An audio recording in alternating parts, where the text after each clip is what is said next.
ইন্তেকালের পরে আমার যে জুব্বা আছে এই জুব্বার মালিক আপনারা কেউ নাই। এই জুব্বা লইয়া করম দেশে যাইবাই, ওখানে কি আমার কাছে পাইবাই, তার নাম হইল ওয়েস।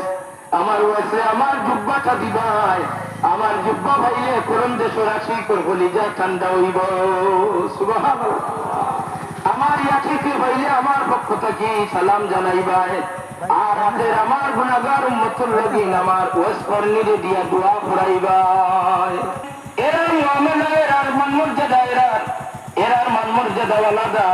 এসকে মুস্তাফা দিলের মাঝে যদি থাকে না, তাহলে আপনি আমি সাধারণ মুসলমান, আর সাধারণ মুসলমান জিন্দেগি ঘাটাইয়া যাইমু। আখের কবর দেওয়ার পরে যদি হুজুরে পাক সাল্লাল্লাহু আলাইহি সাল্লাম কবর হাজির করার পরে যদি সম্মানার্থে নবীরে দাঁড়াইয়া যদি সালাম না দিতে পারে, আসসালাতু ওয়াসসালামু আলাইকা ইয়া রাসূলুল্লাহ, আসসালাতু ওয়াসসালামু আলাইকা আল্লাহ ফরমান কোরআন শরীফ